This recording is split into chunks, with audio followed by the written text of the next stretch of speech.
Where have all the polymaths gone?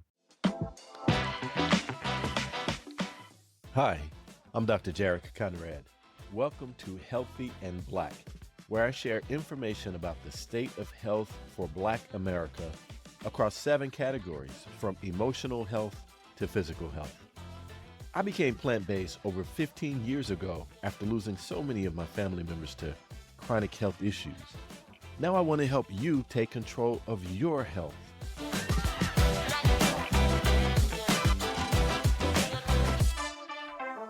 Hello, everybody. Welcome to this episode of Healthy and Black. Look, I know, I'm getting calls from people, text messages. Where's the podcast? I'm a little bit behind with this podcast. It's been a very busy time, but very productive. Maybe at the end of this podcast, I'll tell you what I've been working on. But as it relates to this episode, I have been thinking a lot lately about specialization. I did a social media post the other day asking if specialization has made us less special. What I mean by that is we have gotten so specialized, so focused on one thing from a work perspective. We get really good at one thing. Even outside of work, when I think about kids and athletics, there's a lot of push now to get them to focus on one thing and pump a bunch of resources so they can get really good at this one thing. While that may have some benefits in that sport, man, that's just a red flag for me, or at least a yellow flag. I believe in variety. I believe in having some balance. I like knowing how to do a lot of things. So a polymath is, somebody who is really good in a variety of things. So go back to the Renaissance period. Think about the Renaissance man himself, Leonardo da Vinci. He's probably the most famous of what we would call polymaths. So this is somebody who lived in the mid 1400s in Italy. He revolutionized art, science, engineering. You know him for the Mona Lisa, but he did so much more. I mean, he was experimenting with flying machines and robots and all kinds of stuff. So he's definitely a polymath. Then you have people like Maria Montessori. My kids went to Montessori school, so I'm a big fan. She also happens to be of Italian descent. I don't think she died until the 1950s or so, but she's certainly known for her philosophy of education. But she was also a physician. So just really different fields to achieve some level of expertise in these different things. Um, Maybe one of the most unique polymaths was Benjamin Banneker. This is somebody who was born a slave and ended up having some expertise in mathematics, astronomy, engineering, and most people would know him from his survey work. He surveyed Washington, D.C.'s boundaries, but he also constructed the striking clock. So this is a guy, again, who was born into slavery, who didn't have formal education. He was self-taught in all of this stuff. How many people are self-taught today in mathematics and astronomy, engineering, and surveying who could do these things at a really, really high level? We do have some modern day polymaths or Renaissance people, if you want to call them that. One example is Terry Crews, former football player, big actor that's too big to be dancing the way he does. But not only was he a football player and became an actor, but he's an artist. He designed the cover for Ad Age magazine. So he's got some talents. King, the comedian, we all know him as a comedian, a very funny guy that was in the Hangover. But King Young is a real doctor. I mean, he's a physician, and he was a physician for 7 years before dipping his toes into acting. So again, very, very different backgrounds. Imagine what conversations are like when you're sitting down talking to somebody like that. Natalie went back to school and started working in neuroscience, and she's like co-author on a neuroscience study that's in a journal. So again, really different experiences.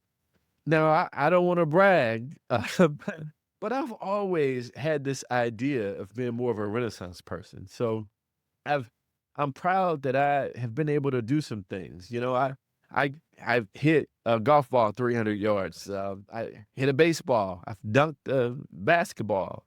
I've danced in a Dancing with the Stars competition where they paired me up with a Russian dancer who came, and we worked really hard over the course of several weeks on this routine, and had me walking. I was walking around, like this for a while after that. But just interesting stories. I was working for the St. Louis Cardinals between undergrad and grad school, and I was at my desk. I'm doodling baseball players, and I'm putting them up in my cubicle.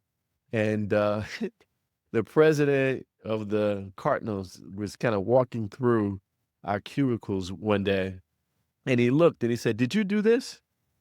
And I thought I was in trouble. Like, yeah, yeah, I did. He said, "Come with me." I was like, man, everybody's looking at me like I'm in trouble. You're supposed to be working and you're drawing. But this happened to be the strike year. It was 95. And I guess because of labor disputes or whatever it is, they had to take down all the players' pictures out of the lobby in Busch Stadium. And so he said, "Hey, can you draw some things that we can put up here?" So, "Well, sure I can. You got to take me to the art store. Let me get some supplies." He ended up paying me for those pictures, big, huge pictures that I drew.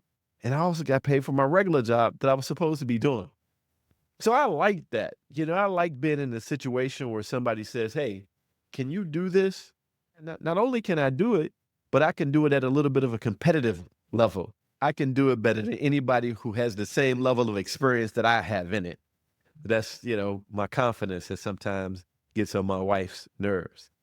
But my point is, I can have really interesting conversations about all those experiences.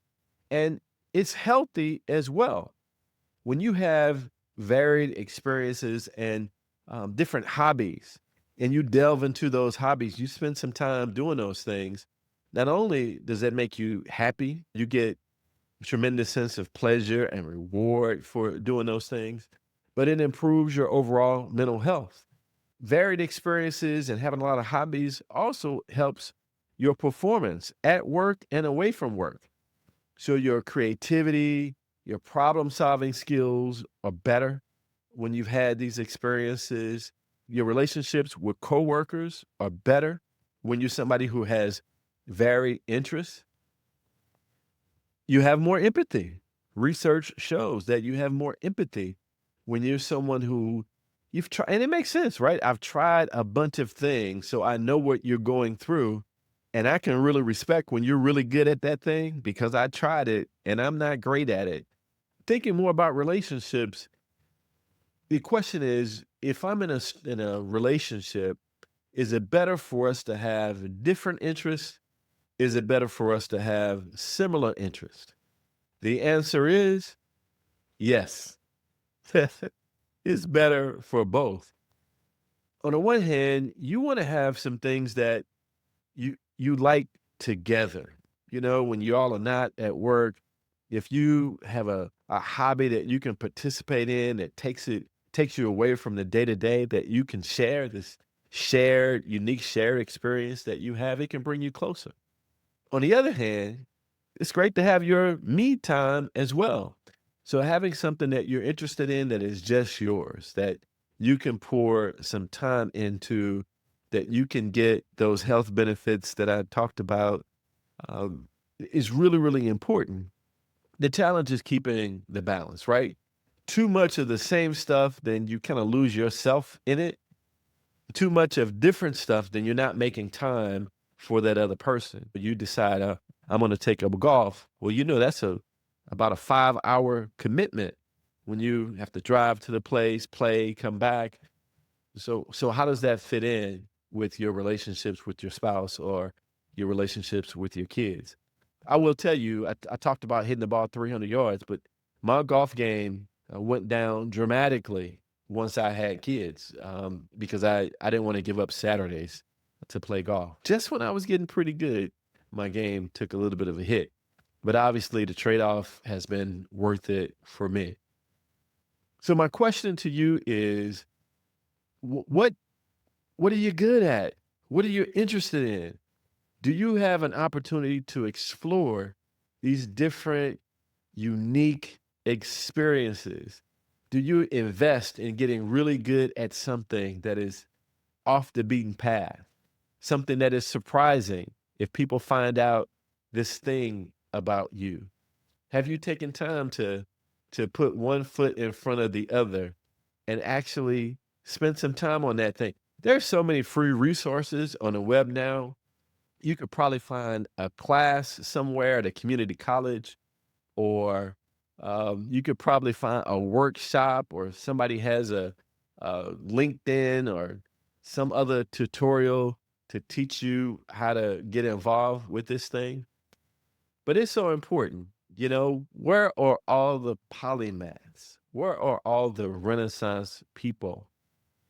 Think about the kind of society we might have if you had people who had just varied backgrounds, who were interested in a lot of stuff, who spent time doing a lot of different things that promote their health and the relationships they have with the people around them.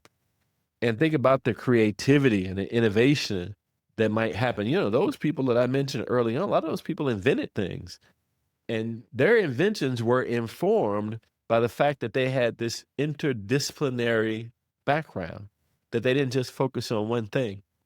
Now, I did mention on that social media post that, if I have an ailment, if something is going wrong with my knee, which it was, I had knee surgery last year, I wanted to go see somebody who really just focuses on knees. I didn't want to go see somebody who does everything. So there is a place for specialization. I get that, but we need to step back, because there are a lot of doctors. Well, I don't want to say there's a lot. I have heard stories of doctors who have to get away, who go and they're in a rock band or something because they need to take their mind away from the stressful work that they do every day. And I just think that's fascinating. I remember one of my bosses, Nelson Weber. Nelson, one of my bosses from McDonnell Douglas, back when I was a young intern at McDonnell Douglas. He was a different kind of guy. He was an engineer, but he had tattoos, he had earrings everywhere, he had long hair. He just, he would talk about a variety of things. And then he took me under his wing. Now, this is an older white guy. He took me under his wing, and so we kind of made the odd couple at McDonnell Douglas. But he put everything in front of me, let me do presentations in front of senior people, challenged me to do some things that I don't know if interns were really supposed to be doing. But this was a guy who had an open mind, and he was just curious about a lot of things and had a lot of interest. And it's probably no coincidence that he was so kind and was so open and so willing to connect with me. So think about that. What are the things that you can focus on that will give you that sense of pleasure, that sense of accomplishment, and will enable you to make different contributions to the world that will increase your impact in some new, extraordinary way? So this is the Shark Podcast. I just couldn't let another day go by without getting this one in. I mentioned that I have been very busy. I'm happy to say that I am putting together a program that is specifically designed to help people reduce their CV risk and their A1C. So if you're somebody who is pre-diabetic, I'm putting together a program for you. It has been a pleasure. I apologize for people who have to see this. The little bag, the puffiness that's usually under my eye, it's a lot more puffy. I walked outside and that pollen got me. But I made it through it. I'm glad I got this one finally in. I promise it won't be so long before I get the next episode up, and I'm reaching out to some potential guests for the show. Until next time, don't let culture, cost, or convenience ruin your health. Take care. Thanks for joining me for this episode of Healthy and Black. I'm your host, Dr. Jarek Conrad. If you have feedback on today's episode, please email info@jarekconrad.com. I'd love to hear from you. Don't forget to visit jarekconrad.com to subscribe to my blog. Thanks for listening. Please tell your friends about the podcast. Until next time, don't let culture, cost, or convenience ruin your health.